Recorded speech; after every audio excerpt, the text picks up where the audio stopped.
Senator from Kansas. Mr. President, thank you. This year, 2025, this year marks 50 years since the end of the Vietnam War. As we should reflect on this conflict's history and the impact it had on our nation, we should pause to recognize the service and sacrifice of the brave Americans who went halfway around the world in defense of democracy and remember those who never made the trip home. From 1955 to 1975, more than 10 million members of the United States Armed Forces fought to support the cause of freedom in South Vietnam. Throughout the conflict, 58,281 of those service members lost their lives. More than 300,000 were wounded, and an additional 1,545 service members are still missing and unaccounted for. Here in our nation's capital, as we know, there's a memorial dedicated to those who served in Vietnam, a wall with the name of every American soldier who made the ultimate sacrifice during their service. I was there last week with an honor flight of Kansans who came to pay their respects and to remember their own service.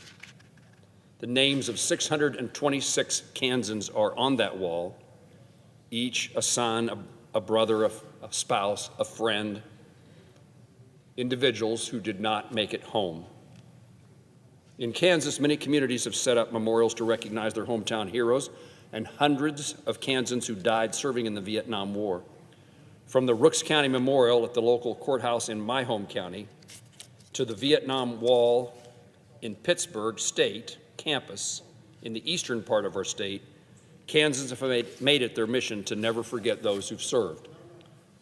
I want to recognize especially two Kansans, Marine Corps Sergeant Timmy Miller and Army Private First Class Charles Atchison, two young men who grew up near my hometown in Rooks County, Kansas, and whose names are forever etched on that wall. At the young ages of 21 and 20, Timmy and Charles answered the call to serve and paid the ultimate sacrifice for our nation's freedom. Their names and every name that appears on the wall represents a life that was lost, a family that was forever changed, and a story that should never, never be forgotten. As we now approach Veterans Day, we are reminded of our nation's commitment to honor those who have served in the nation's armed forces and to make certain that their legacy is never forgotten. In 1970s, when I was a high school student, in 1972, if you graduated a year earlier than I, or graduated certainly 2 years earlier than I did, you served in Vietnam. By the circumstance of my birthday, I did not. But what I did see was Vietnam veterans not treated with dignity and respect, the dignity and respect that they deserved when they returned home from their service. Their service earned our nation's lasting gratitude, and we should strive to honor our nation's heroes and the sacrifices they made. I, as a 16-year-old kid, made a decision, a commitment to myself, that I was going to try to compensate for the poor behavior that was extended to those who did nothing less and a lot more than just serve their country. I made a commitment that I was always going to say thank you and that I respect you. I never envisioned being a member of Congress, and now as the chairman of the Senate Committee on Veterans Affairs, I recognize that our responsibilities are more than to say thank you or I respect you. It's to make certain that every veteran is respected and gratitude expressed, but more than that, to make certain that the services that they provided for our nation and the freedoms they fought for are recognized in what we do in keeping our promises that were made to them for their service. I have met many Vietnam War service members and veterans, and their stories remind me that service does not end when they hang up their uniform. We have an obligation to make certain that their well-being is the forefront of our efforts, and that the promises made are promises kept.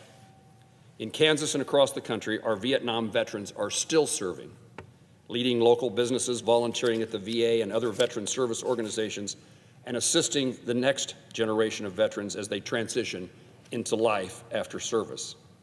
These veterans continue to give back to their communities and the country they served.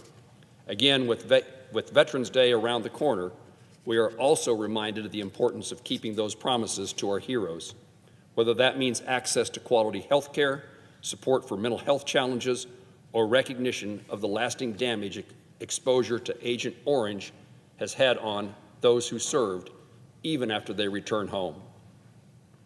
I've had the opportunity to work closely with the Vietnam Veterans of America, a veteran service organization that works to support and promote issues faced by veterans of Vietnam. Their advocacy has been critical in supporting veterans' issues and passing legislation that improves the lives of our veterans. In 2022, Congress passed the PACT Act, legislation that was years in the making to help improve care for our nation's veterans who were negatively impacted by toxic exposure during their service. Since that bill became law, the Department of Veterans Affairs has completed more than 6.4 million toxic exposure health screenings, processed more than 2.7 million PACT Act-related claims, and enrolled more than 700,000 veterans in health care. We've made progress, a great deal of progress, but there is still much more work to be done to care and honor our Vietnam veterans. I was able to learn firsthand from the Vietnam veterans that I saw at the wall last week about their service, their time in Vietnam, their time in the theater, their time at home, their return, their opportunity now to come pay respects to those who lost their lives during their service. We were able to see firsthand the memorial built to honor them and to those who served alongside them. I've told this story before. Before the World War II memorial was completed, I wandered up there and found the Kansas pillar and called my dad at home a World War II veteran. I left a voicemail. I was lucky. My dad didn't pick up the phone, but I left him a voicemail in Plainville, Kansas, our hometown, where I said, "Dad, I'm at the World War II memorial. This memorial was built in your honor. And Dad, I want you to know that I respect you. I thank you for your service, and Dad, I love you." Walking back to my office on Capitol Hill, my cell phone rang. It was my dad who said, "Gerald, you left me a voicemail, but I couldn't understand it. Would you repeat it?" I no longer can repeat it to my own father. But today, I say what I said to my dad then. I say to those who served our nation in Vietnam, who served our country in that tumultuous period of time, I say it to them. Thank you. We respect your service, and we love you. These men are heroes. These women are heroes. And we will never forget them or their service. To all those who served in Vietnam, we respect you, we thank you for your service, we love you, and welcome home.